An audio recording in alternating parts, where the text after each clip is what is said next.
നമസ്കാരം, ന്യൂസ് സ്കാനിലേക്ക് ഏവർക്കും സ്വാഗതം.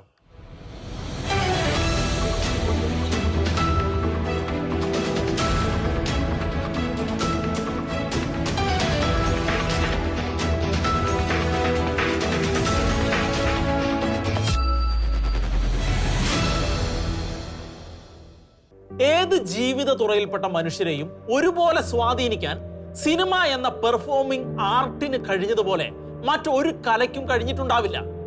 ഇന്ത്യയിലെ ഇതര സംസ്ഥാനങ്ങളിലെ സിനിമാ വ്യവസായങ്ങളെ അപേക്ഷിച്ച് ഒരുപാട് പരിമിതികൾ മലയാള സിനിമയ്ക്ക് ഉണ്ടായിരുന്നുവെങ്കിലും അഭിനയ കലയിലെ പ്രകടനങ്ങൾ കൊണ്ട് മലയാളത്തിലെ സൂപ്പർ താരങ്ങൾ മലയാള സിനിമയെ ലോകോത്തര വിസ്മയങ്ങളാക്കി മാറ്റുക തന്നെ ചെയ്തിട്ടുണ്ട്. കുർബാന ചൊല്ലുന്ന ക്രിസ്ത്യാനിയായും നാമം ജപിക്കുന്ന ഹൈന്ദവനായും നിസ്കാരം ചെയ്യുന്ന മുസ്ലിമായും ഒക്കെ കളിയരങ്ങിൽ പകർന്നാടിയ താരങ്ങളുടെ ജാതി നിറയാൻ നേരമില്ലാത്ത വിധത്തിൽ പ്രേക്ഷകർ അവരെ ഇരു കൈയും നീട്ടി സ്വീകരിച്ചിരുന്നു. അങ്ങനെ തന്നെയാണ് ഇന്ന് കാണുന്ന പൊന്നിൻ വിലയുള്ള താരങ്ങളെല്ലാം ഇവിടെ ഉണ്ടായതും. എന്നാൽ ഇവിടുത്തെ കച്ചവട സിനിമ ഇന്ന് കാമ്പുള്ള പ്രമേയത്തെയും കഴിവുറ്റ ഫിലിം മേക്കേഴ്സിനെയും ഒക്കെ തള്ളി കലയുടെ മൂല്യങ്ങളെ കാറ്റിൽ പറത്തി ചില പ്രത്യേക താല്പര്യക്കാരുടെ ഹീനമായ അജണ്ടകളെയും ലഹരി ഉപയോഗത്തെയും കുത്തി നിറച്ച് അവതരിപ്പിക്കപ്പെടുകയാണ്.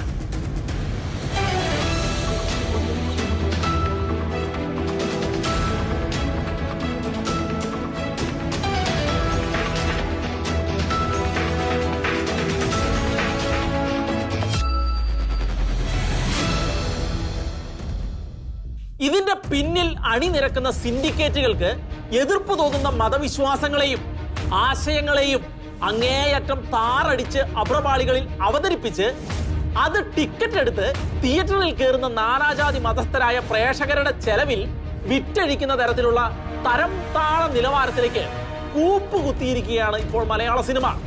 അത്തരത്തിലുള്ള ചില സിനിമകൾ മുൻപ് മലയാളത്തിലെ മെഗാസ്റ്റാർ മമ്മൂട്ടി നായകനായി പുറത്തിറങ്ങിയത് ആ സമയത്ത് തന്നെ വിവാദമായിരുന്നു. അത്തരം വിവാദങ്ങൾക്ക് ആക്കം കൂട്ടുന്ന ചില ന്യൂസുകളായിരുന്നു ഈ ആഴ്ചയിലെ ഹൈലൈറ്റ് ആയിട്ട് ഉണ്ടായിട്ടുള്ളത്. ഇന്ത്യൻ സിനിമയ്ക്ക് തന്നെ അഭിമാനമാണ് മലയാളത്തിന്റെ പ്രിയതാരം മമ്മൂട്ടി. സിനിമയോടുള്ള അദ്ദേഹത്തിന്റെ കമ്മിറ്റ്മെന്റ്സ് മൂലം നിരവധി പുതുമുഖങ്ങളെ സിനിമയിൽ എത്തിച്ച് അദ്ദേഹം വളർത്തിയെടുത്തിട്ടുമുണ്ട്. എന്നാൽ നിർഭാഗ്യമെന്ന് പറയട്ടെ, കഴിഞ്ഞ ചില വർഷങ്ങളായി അദ്ദേഹത്തിൻ്റെതായി പുറത്തു വന്ന ചില സിനിമകളിൽ ആവിഷ്കാര സ്വാതന്ത്ര്യത്തിന്റെ പേരിൽ ദേശീയതയെയും ചില മതവിശ്വാസങ്ങളെയും ഇകഴ്ത്തുന്ന ചില ആശയങ്ങൾ പ്രചരിപ്പിക്കുകയാണെന്ന വാദം മുൻപേ തന്നെ പ്രബലമായിരുന്നു.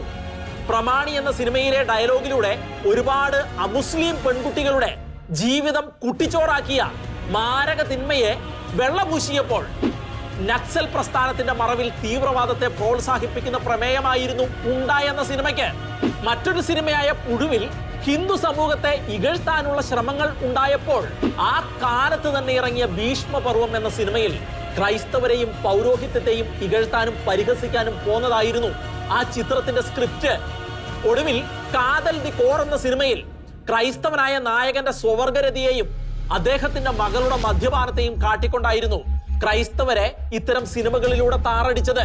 തിരക്കഥാകൃത്തും സംവിധായകനും ചേർന്ന് ഒരുക്കുന്ന സിനിമയിൽ അഭിനയിക്കുക മാത്രം ചെയ്ത നടനെ കഥയുടെ പേരിൽ കുറ്റപ്പെടുത്തുന്നതിൽ ഒരു യുക്തിയുമില്ലെന്ന് മാത്രമല്ല, ഒരു കഥയെ സിനിമയാക്കുമ്പോൾ അതിൽ ജാതിയും മതവും രാഷ്ട്രീയവും ഒക്കെ കടന്നു വരാം.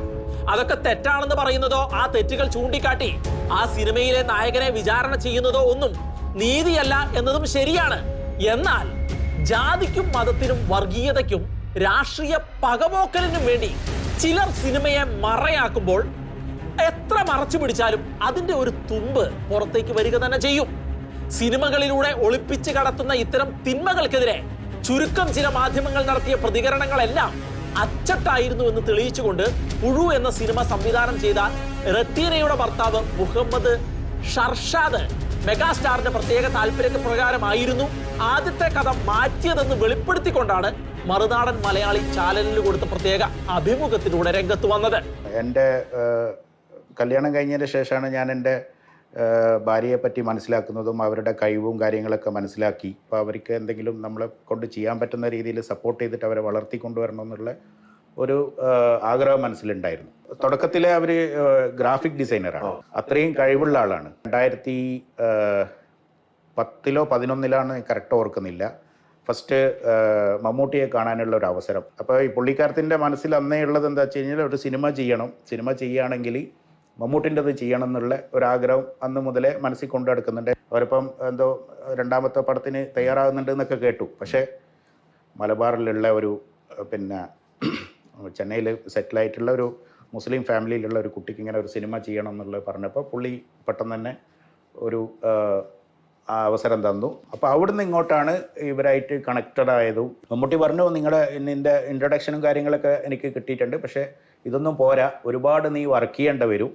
വർഷങ്ങൾ മീൻസ് ഒരു 2-3 വർഷം കഴിഞ്ഞിട്ട് വീണ്ടും നല്ലൊരു സ്ക്രിപ്റ്റായിട്ട് നമുക്ക് ഇരിക്കാമെന്ന് പറഞ്ഞിട്ട് അന്ന് നമ്മൾ പിരിഞ്ഞു. അവസാനം ഇവളൊരു എൻ്റെ വൈഫ് വന്നിട്ട് എന്ത് ചെയ്തു എന്ന് വെച്ചാൽ അവർ ഒരു കഥ ഏകദേശം ഒരു കംപ്ലീറ്റ് സ്റ്റേജിൽ എത്തിയിട്ട് മമ്മൂട്ടിക്ക് അയച്ചു കൊടുത്തു. പുള്ളിക്കാരൻ തന്നെ ആ സ്ക്രിപ്റ്റ് വേണമെന്ന് പറഞ്ഞിട്ട് പുള്ളിക്കാരൻ ചെയ്യുമെന്ന് പറഞ്ഞിട്ട് വെച്ചുകൊണ്ടിരിക്കുകയാണ്. അതായിരുന്നു ഈ പുഴുവിൻ്റെ സ്ഥാനത്ത് ചെയ്യേണ്ടത്. ഓക്കെ, അതിൽ ആ കഥ പുള്ളിക്ക് ഇഷ്ടപ്പെട്ടു. പുള്ളി സമയം കൊടുത്തത് 2019 ആ സിനിമ ചെയ്യാന്നുള്ളതാണ് അന്ന് തീരുമാനിക്കുന്നത്. 16 തീരുമാനിക്കുകയാണ് 19 അത് ചെയ്യാന്നുള്ളത്. അപ്പോൾ അതിൻ്റെ ഡിസ്കഷനൊക്കെ ഫൈനലായ സമയത്ത് ഞങ്ങളെ വീണ്ടും പുള്ളിക്കാരൻ ഉണ്ടാന്ന് പറഞ്ഞ സിനിമയുടെ ഷൂട്ടിംഗ് ലൊക്കേഷനിൽ വിളിപ്പിച്ചു. അവിടെ വെച്ചിട്ടാണ് കുറച്ച് പുള്ളി സീരിയസ് ആയിട്ട് കാര്യങ്ങൾ എൻ്റെ അടുത്ത് സംസാരിച്ചത്. അതായത് എൻ്റെ അടുത്ത് പറഞ്ഞു, പിന്നെ നമ്മൾ അന്ന് കണ്ട പോലെയല്ല, ഇപ്പം ആൾ കുറച്ച് ഏബിളാണ്. കോവിഡ് വന്ന് നിന്ന സമയത്ത് പിന്നെ ഇവർക്ക് എന്ത് ചെയ്തെന്ന് വെച്ച് കഴിഞ്ഞാൽ ഇത് മുന്നോട്ട് പോയില്ല എന്ന് കണ്ടപ്പോൾ മമ്മൂക്കാൻ്റെ അടുത്ത് പോയി സങ്കടങ്ങളും കാര്യങ്ങളൊക്കെ പറഞ്ഞ സമയത്താണ് ഈ തട്ടിക്കൂട്ടി ഈ പുഴു എന്ന് പറഞ്ഞ സംഭവം ഉണ്ടാക്കിയത്. അവിടെയാണ് ഞങ്ങൾ പ്രശ്നങ്ങൾ തുടങ്ങുന്നത്. എൻ്റെ അടുത്തൊരു സബ്ജക്റ്റ് ഉണ്ട് നമുക്ക്, ഞാൻ നേരിൽ വന്ന് പറയാമെന്ന് പറഞ്ഞു. പോയി കഥ പറഞ്ഞപ്പം പുള്ളിക്ക് ഇഷ്ടപ്പെട്ടു, എഴുതാൻ പറഞ്ഞു. അപ്പം ഞാനിത് ഇങ്ങനെ നമ്മൾ വീട്ടിൽ നടക്കുന്ന സംഗതിയാണല്ലോ, ഇതിങ്ങനെ ലാപ്ടോപ്പിൽ ഈ സാധനം കാണാൻ തുടങ്ങി. അപ്പം എനിക്ക് മനസ്സിൻ്റെ ഉള്ളിൽ, കാരണം എന്ന് വെച്ചാൽ നിങ്ങൾ പുഴു കണ്ടിനോന്ന് എനിക്കറിയില്ല, ഒരു അപ്പർ കമ്മ്യൂണിറ്റിനെ അധിക്ഷേപിക്കുന്ന ഒരു പടമാണ്. അപ്പം ഞാൻ ഇവരുടെ അടുത്ത് ചോദിച്ചു, പിന്നെ നിൻ്റെ ആദ്യത്തെ സിനിമ മമ്മൂട്ടിയായിട്ട് ചെയ്യുന്നു, നീ പിന്നെ ഇത് ഇങ്ങനെ ഒരു സിനിമ അത് ചെയ്യുന്നത് നല്ലതാണോ? നമ്മൾ തുടക്കത്തിൽ തന്നെ ഒരു കമ്മ്യൂണിറ്റിൻ്റെ മേലെ പോയിട്ട് കൈവച്ചിട്ട് ഇത് പറഞ്ഞപ്പോൾ ഇവരത് അന്നേരമാണ് ഇവരുടെ ഓരോരോ അതുവരെ ഉണ്ടായിരുന്ന ആളല്ല.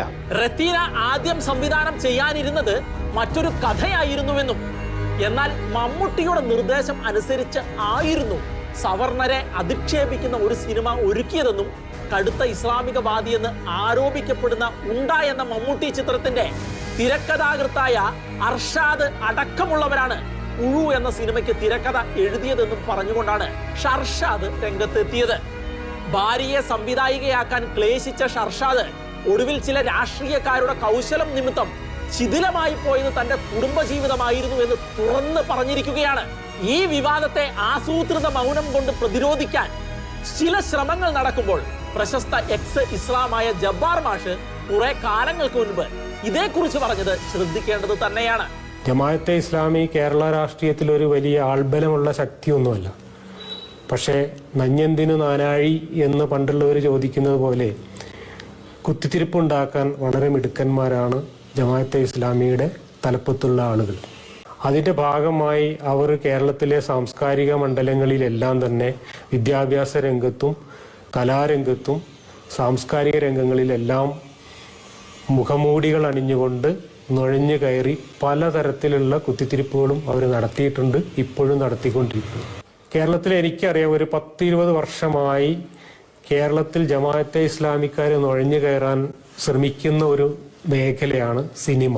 സിനിമയൊക്കെ വലിയ ഹറാമായ കാര്യങ്ങളാണ് എന്ന് പറഞ്ഞിരുന്ന മൗലികവാദികൾ ആയിരുന്നു ഒരു കാലത്ത് ജമാഅത്തെ ഇസ്ലാമിക്ക്. പക്ഷേ കഴിഞ്ഞ ഒരു 10-20 വർഷമായി ജമാഅത്തെ ഇസ്ലാമിയുമായി ബന്ധപ്പെട്ട കുറച്ച് ചെറുപ്പക്കാർ നിരന്തരമായി കേരളത്തിൽ നടക്കുന്ന എല്ലാ സിനിമാ പ്രവർത്തനങ്ങളിലും ഫിലിം ഫെസ്റ്റിവലുകൾ നടക്കുന്നിടത്തെല്ലാം വളരെ സജീവമായ സാന്നിധ്യം കണ്ടു തുടങ്ങി.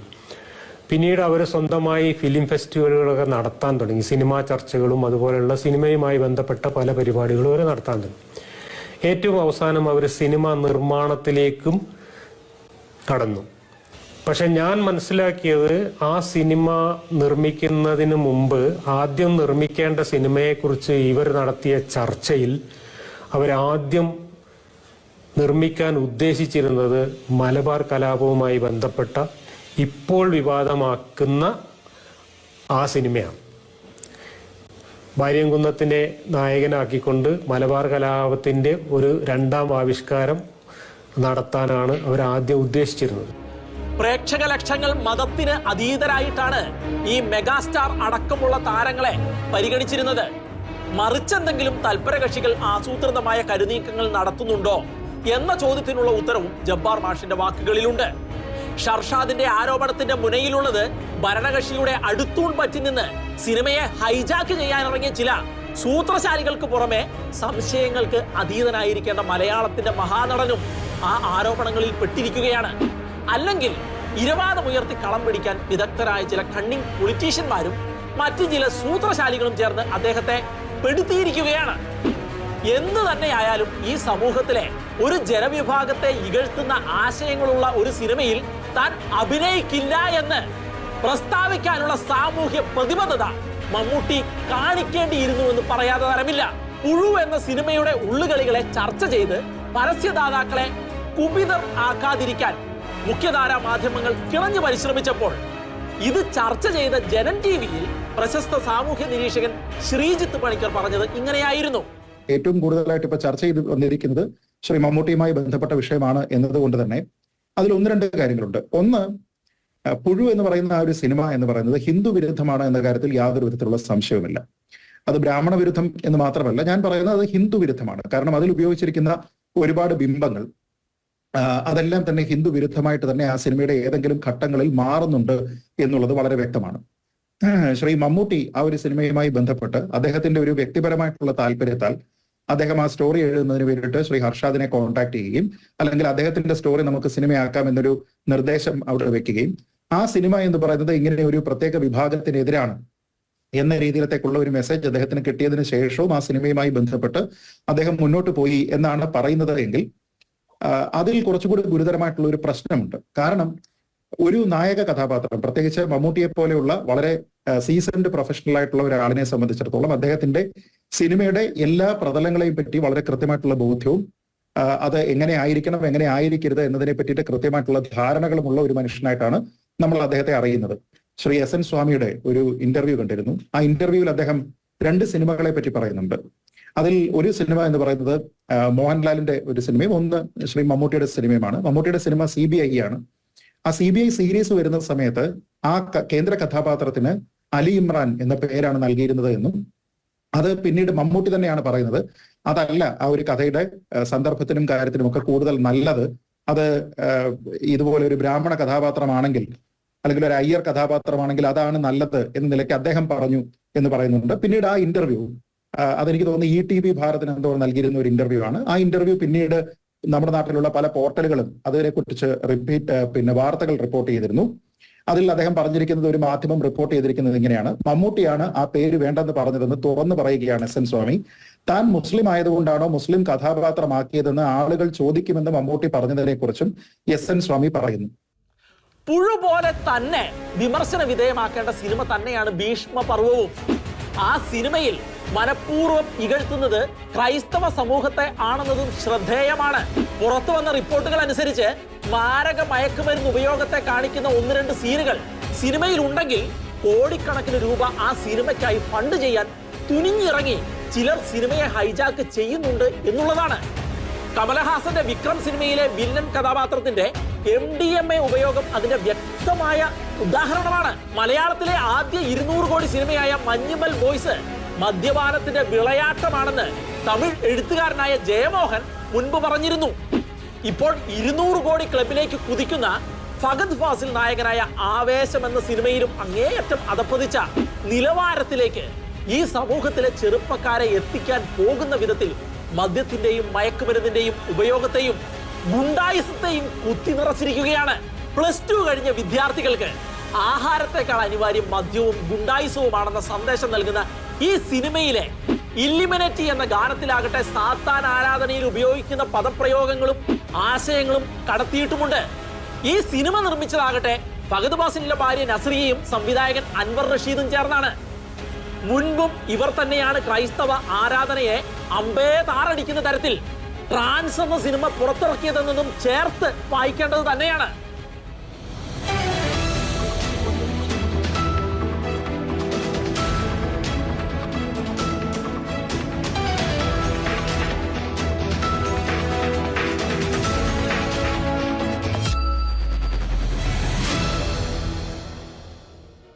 അതിജീവനത്തിന്റെ തേങ്ങലുകളിലേക്ക് കേരളത്തിലെ മറ്റൊരു തീരദേശം കൂടി എത്തപ്പെട്ടിരിക്കുകയാണ്. അശാസ്ത്രീയമായ തുറമുഖ നിർമ്മിതിയിലൂടെ വീട് നഷ്ടപ്പെട്ട ഒരുവറ്റം മുക്കുവ സഹോദരങ്ങളാണ് വിഴിഞ്ഞത്ത് അതിജീവനത്തിനായി സമരം ചെയ്തത് എങ്കിൽ വഖഫ് ബോർഡിന്റെ ആസൂത്രിതമായ നീക്കത്താൽ തങ്ങൾ ജനിച്ചു വളർന്ന മണ്ണിൽ നിന്ന് എപ്പോഴാണ് നിഷ്കാസിതരായി പുറത്തു പോകേണ്ടി വരുന്നതെന്ന് അറിയാതെ പൊട്ടിക്കരയുകയാണ് മുനമ്പത്തെ 150ഓളം വരുന്ന മത്സ്യത്തൊഴിലാളികൾ അടങ്ങുന്ന കുടുംബങ്ങൾ. ഇവിടെ ഇവർ ജനിച്ചു വളർന്ന വീടുകൾ മാത്രമല്ല, തങ്ങൾ ദൈവത്തെ ആരാധിക്കുന്ന ദേവാലയവും ഒഴിഞ്ഞ് ഓടിപ്പോകേണ്ട അവസ്ഥയിലാണ് ഇപ്പോൾ. ഇന്ത്യയിലെ ടൂറിസത്തിന്റെ ഇടത്തിൽ ചെറായി മുനമ്പം പ്രവിശ്യകൾ സ്ഥാനം പിടിച്ചതോടെയാണ് ആ സ്ഥലത്തിന് അവകാശവാദം ഉന്നയിച്ചുകൊണ്ട് കേരള വഖഫ് ബോർഡ് കോടതിയിലെത്തിയത്. അതോടെ കടുത്ത അതിജീവന പ്രതിസന്ധിയിലേക്ക് മുനമ്പം പ്രവിശ്യ കൂപ്പുകുത്തി വീഴുകയാണ്. 1950 ഇത് വാങ്ങുമ്പോൾ ഞങ്ങളുടെ പൂർവികർ ഇവിടെ താമസിക്കുന്നുണ്ട്. 1902 തിരുവിതാംകൂർ രാജ്യത്ത് നിന്ന് ഈ രാജാവിൽ നിന്ന് ഈ ഭൂമി സിദ്ദിഖ് സേട്ടുവിന്റെ പിതാവ് വാങ്ങുമ്പോഴും ഞങ്ങളുടെ പൂർവികർ ഇവിടെ താമസിക്കുന്നുണ്ട്. ഇത് ഒരു ദ്വീപായിരുന്നു. 4 വശവും വെള്ളം, പുല്ലുപോലും ഇല്ലാത്ത ഈ സ്ഥലത്ത് ഞങ്ങളുടെ പൂർവികര് ഇവിടെ ജീവിക്കാൻ വേണ്ടി വന്ന് ചീനവല, ഈ കടലിന്റെ അരിയിൽ ഇങ്ങനെ ചീനവലകളുണ്ട്. ഈ ചീനവല വലിച്ച് ആണ് ഉപജീവനം നടത്തിയിരുന്നത്. ഈ കടപ്പുറത്തെ സംബന്ധിച്ച് പറയാനാണെങ്കിൽ ഒരുപാട് അനുഭവങ്ങൾ പറയാനുണ്ട്. അത്രയും ദാരിദ്ര്യമായിട്ട് ജീവിച്ചിരുന്ന ഒരു കടപ്പുറമാണിത്. ഞങ്ങളൊക്കെ ഇവിടുന്ന് മണ്ണിൽ കിടന്ന് ഉലഞ്ഞും വലഞ്ഞും ഈ കടലിൽ പോയൊക്കെ ഞങ്ങളുടെ കാരണന്മാര് വഴിയായിട്ടാണ് ഞങ്ങൾ ഈ മീൻപിടുത്തക്കാരായിട്ടൊക്കെ മാറാനുള്ള കാരണങ്ങൾ. അന്നൊക്കെ ഇവിടെ ഒരു പച്ചപ്പ് പോലും ഉണ്ടായില്ല. ഈ വഖഫ് ബോർഡ് എന്ന് പറയുന്നത് ഒരു സാധനം തന്നെ ഞങ്ങൾ ഇപ്പോഴാണ് കേൾക്കുന്നത്. ഞങ്ങൾക്ക് ഇതിനെക്കുറിച്ച് ഒന്നും അറിയില്ല. ഇത് ആരുടെ സ്ഥാപനമാണെന്ന് ഒന്നും ഞങ്ങൾക്ക്. പക്ഷേ ഒരു കാര്യം അവർക്ക് മനസ്സിലായിട്ടുണ്ട്, ഇത് കാശ് കൊടുക്കാതെ മേടിക്കില്ലെന്നൊക്കെ അവർക്ക് മനസ്സിലായിട്ട് ഇവിടെ എല്ലാവരും വാങ്ങിച്ചേക്കണത് പൈസ കൊടുത്ത് തന്നെയാണ്. ആരും പൈസ കൊടുക്കാതെ വാങ്ങിച്ചിട്ടില്ല. അവര് ഓരോരുത്തർക്കും അതിൻ്റെതായ ആധാരങ്ങളും പട്ടയും എല്ലാവരുടെയും കയ്യിലുണ്ട്. 86 കൊല്ലം മുമ്പ് വരെ താമസിക്കുന്നതാണ്. 2021 ഈ വില്ലേജിൽ നിന്ന് ഞങ്ങൾക്ക് കരവടക്കാൻ കിട്ടിയിട്ടില്ല. ഞങ്ങളുടെ ഭൂമിയാണെങ്കിൽ ക്രയവിക്രയ ഒന്നും ചെയ്യാനായിട്ട് ഉള്ള അധികാരമില്ല എന്ന് പറഞ്ഞിട്ടും ഈ കരവടക്കാൻ ചെന്ന് ഇപ്പൊ വില്ലേജിൽ നിന്ന് ചർച്ച ചെയ്യും. എന്താണെന്നുള്ളതൊക്കെ അന്വേഷിച്ചപ്പോ ഇത് വഖാഫിന്റെ ഭൂമിയാണ്, ഇത് നിങ്ങൾക്ക് വാശപ്പെട്ടതല്ല, വഖാഫിന്റെ എന്നും പറഞ്ഞിട്ട് അവര് ഇതിന് കംപ്ലൈന്റ് ചെയ്തിട്ടുണ്ട്. അതുകൊണ്ട് കരവടക്കണം ഈ ക്രയവിക്രയയിലേക്കൊക്കെ നിരോധിച്ചേക്കിട്ട് നിങ്ങൾ ഈ ഭൂമിയിൽ നിന്ന് തന്നെ പോകണമെന്നുള്ളതാണ് വില്ലേജ് ഓഫീസർ ആദ്യത്തെ നിർദ്ദേശം ഉണ്ടായത്. ഇത്രയും നാൾ ഞങ്ങൾ താമസിച്ചിട്ട് ഞങ്ങൾക്ക് ഇവിടെ ഇപ്പൊ നിൽക്കുവാൻ പോലുമുള്ള ഒരു സൗകര്യമില്ലാത്ത അവസ്ഥയാണ് വന്നിരിക്കുന്നത്.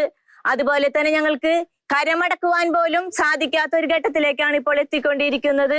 പ്രായപൂർത്തിയായ മക്കളെ കെട്ടിച്ചുവിടാൻ ഒരു ലോണിന് ചെന്നിട്ടുണ്ടെങ്കിൽ പോലും, കാരണം മാതാപിതാക്കളുടെ കയ്യിൽ പൈസ ഇല്ല അതിനുള്ള, അപ്പൊ അവര് ലോണിന് വേണ്ടി അപേക്ഷിക്കുമ്പോ ആ ലോൺ വെക്കാൻ വേണ്ടി ആധാരം അവിടെ എടുക്കുന്നു. മുമ്പ് മുനമ്പം മാല്യങ്കരയിൽ നടന്ന മനുഷ്യക്കടത്തുമായി ബന്ധപ്പെട്ട് മുനമ്പത്തുണ്ടായത് വലിയ വിവാദവും കുപ്രസിദ്ധിയുമായിരുന്നു.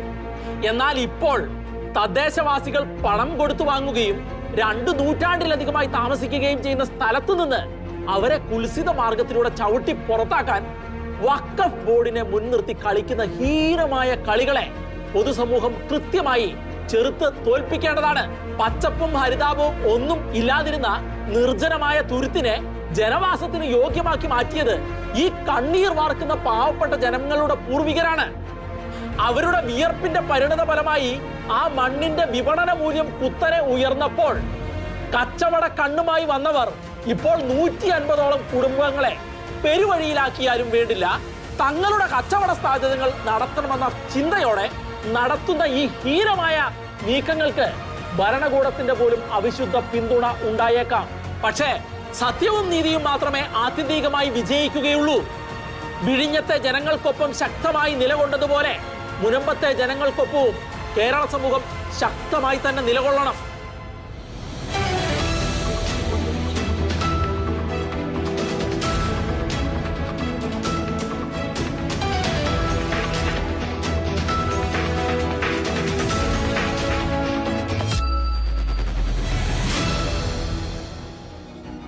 കേരളത്തിലെ സമൂഹത്തിൽ പലപ്പോഴും ആസൂത്രിതമായ കുതിരകയറ്റങ്ങൾക്ക് വിധേയപ്പെട്ട് നീങ്ങേണ്ട ദുരവസ്ഥ ക്രൈസ്തവ സമൂഹം നിരന്തരമായി നേരിട്ടുകൊണ്ടിരിക്കുകയാണ്.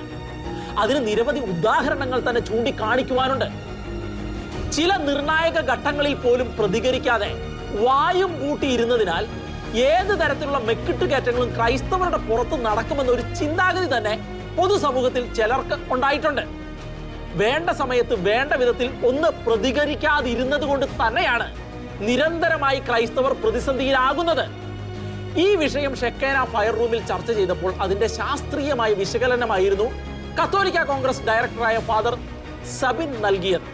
നമ്മൾ പ്രതികരിക്കാൻ അറിയുന്നവരല്ലല്ലോ എന്നുള്ളതാണ് അടിസ്ഥാനപരമായിട്ടുള്ള ഒരു കാര്യം. കാരണം നമ്മളുടെ ഒരു ശൈലി ഒരിക്കലും ഒരു ഡിഫെൻസീവ് മൂഡ് എടുക്കുന്ന, അതല്ലെങ്കിൽ ഒരു പ്രശ്നം ഉണ്ടാക്കണമെന്ന് ചിന്തിക്കുന്നവരല്ല ഞാൻ മനസ്സിലാക്കുന്നിടത്തോളം നമ്മളുടെ ഒരു സമൂഹം, നമ്മുടെ ഒരു സംവിധാനമൊക്കെ ആ രീതിയിലാണ്. പ്രശ്നങ്ങളൊന്നും ഇല്ലാതെ എല്ലാം വളരെ ശാന്തമായിട്ട് പോകണം, ഒരു സമാധാനം കൂടുതലായിട്ട് കാക്ഷിക്കുന്ന ഒരു അന്തരീക്ഷം നമ്മുടെ ഇടയിലുണ്ട്. അപ്പോൾ അത് ഒരു പരിധിവരെ നമ്മളെ കൃത്യതയോടുകൂടി പല കാര്യങ്ങളോടും പ്രതികരിക്കാൻ മാത്രം ജാഗ്രത പുലർത്തുന്ന ഒരു സ്ഥിതിവിശേഷത്തിൽ നിന്ന് അകറ്റിയിട്ടുണ്ട്. അതായത് ഒരു ജാഗ്രത കുറവ് നമുക്കുണ്ട്. അതാണ് യഥാർത്ഥത്തിൽ ഞാൻ മനസ്സിലാക്കുന്നിടത്തോളം നമ്മൾ കൃത്യസമയത്ത് പ്രതികരിക്കുന്നില്ലാത്തവരായിട്ട് തീരുന്നത്. അതൊരു സത്യമാണ്. അത് പലരും എന്നോട് പോലും വ്യക്തിപരമായിട്ട് പറഞ്ഞിട്ടുണ്ട്.